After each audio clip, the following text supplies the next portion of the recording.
चाहेंगे बुजुर्गों से। एक लाख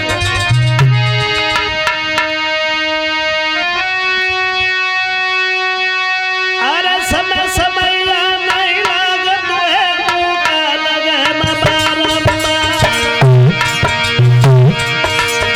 अरे मन के चीते सब करिए तोहर न लागे सोता।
बताया आये एक बार दशरथ मनमाई ओ भैया गिलानी मोरे सुतनाई। दुख रोजाना होना चाहिए था। एक बार दुख इसलिए हुआ कि दशरथ वन में गए हैं शिकार खेलने के लिए। एक हिरण का पीछा करते करते जब काफी दूर निकल गए तो वो हिरण खड़ा हो गया। आवाज लगाई, दशरथ मारना चाहते हो, मार नहीं पाओगे। क्यों?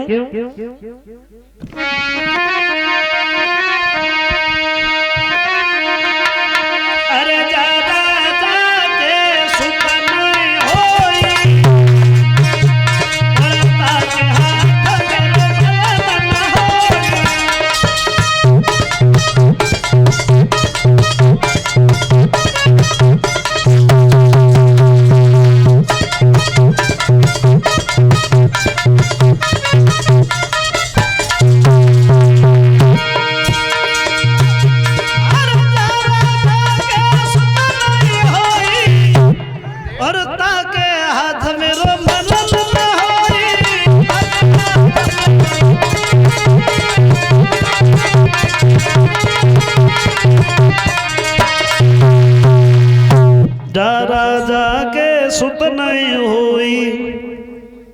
जिस राजा के घर में कोई संतान नहीं है उसके द्वारा मेरी मौत नहीं हो सकती दशरथ। और दशरथ ने जब ये सुना है तो बड़ा दुखी हुए। अब तो पशु पक्षी भी हमारा अपमान कर रहे हैं, ऐसी जिंदगी से तो मर जाए तो ही भला है। और दशरथ फिर वहां से आगे बढ़े और जाकर के ये गुरु वशिष्ठ के पास में पहुंचे। और गुरु वशिष्ठ ने जैसे ही देखा है तो सवाल किया, क्या बात है दशरथ, तुम इतने सुस्त क्यों हो आज, रो रहे हो, क्यों रोए दशरथ? तुम्हें पता नहीं है कि राजा को रोने का अधिकार नहीं होता है, क्योंकि राजा ही अगर रोएगा तो प्रजा के आंसू कौन पहुंचेगा। जवाब दिया है, रो नहीं दशरथ, हमें बताओ कि बात क्या है। तो बड़ा परेशान होकर के दशरथ बोले, हे प्रभु हमें एक बात बताओ, क्या मेरे घर में कोई संतान नहीं होगी? बोले, पुत्र के लिए, संतान के लिए तुम इतने दुखी हो? तुम ये नहीं जानते हो कि समय से पहले और किस्मत से ज्यादा कभी कुछ होता ही नहीं है। परेशान मत हो दशरथ, तुम्हारे घर में एक नहीं 4 पुत्र पैदा होंगे।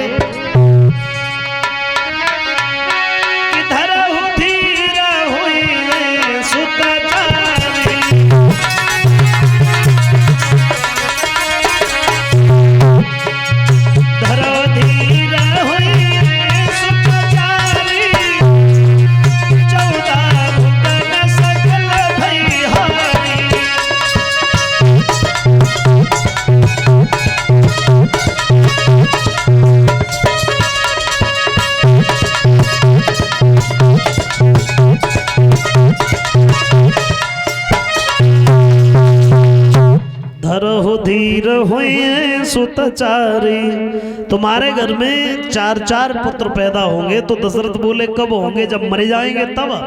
शरीर पे चौथापन आने में लग गया। तो बोले, ऐसे नहीं, घर में संतान तब होगी, तुम अपने घर में पुत्रेष्ठ यज्ञ रचाओ।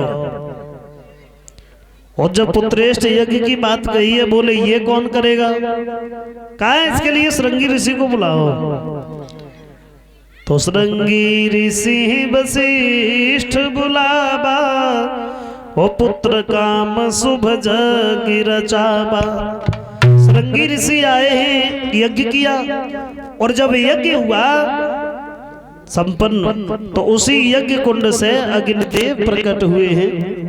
जो अग्निदेव खाली हाथ नहीं थे, उनके हाथ में एक खीर का पात्र था, और वही खीर लेकर के दशरथ को दी। और दशरथ वही खीर लेकर के फिर महलों में गए हैं, और महलों में जाकर के दशरथ ने तीनों रानियों को वो खीर खिलाई है। उस खीर का बंटवारा किया। तो तुलसीदास जी कहते हैं कि बड़े भेदभाव के साथ में, बड़े भेदभाव के साथ में उस खीर का बंटवारा किया है।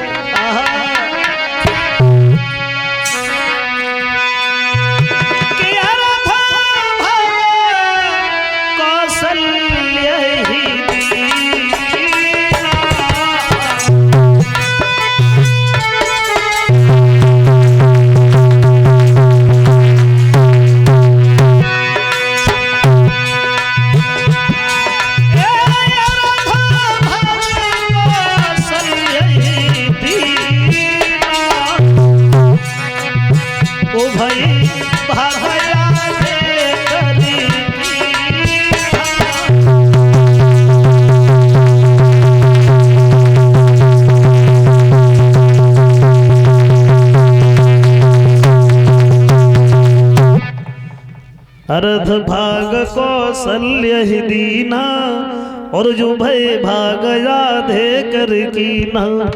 उस खीर से 2 भाग किए, एक भाग लेकर कौशल्या को दे दिया, दूसरा रह गया, उसमें से फिर 2 भाग किए, एक सुमित्रा को और दूसरा कैकेयी को दे दिया। और तीनों पत्नियों ने जब वो खीर खाई, लेकिन खाई कैसे? कौशल्या विचार करने लगी, इतनी खीर हमें महाराज दे के गए, इतनी तो मैं खा भी नहीं पाऊंगी। अपनी खीर से 2 भाग किए हैं कौशल्या ने, एक भाग लेके कैकेयी के पास में भिजवाया, लेकिन कैकेयी ने नहीं खाया उसे। कैकेयी ने उस खीर को सुमित्रा के पास में भिजवा दी। सुमित्रा के पास में 2 भाग हैं और कैकेयी कौशल्या के पास में एक भाग रह गया। और तीनों पत्नियों ने जब वो खीर खाई है, अब तो तकदीर बदलती हुई नजर में आ रही है। प्रमाण है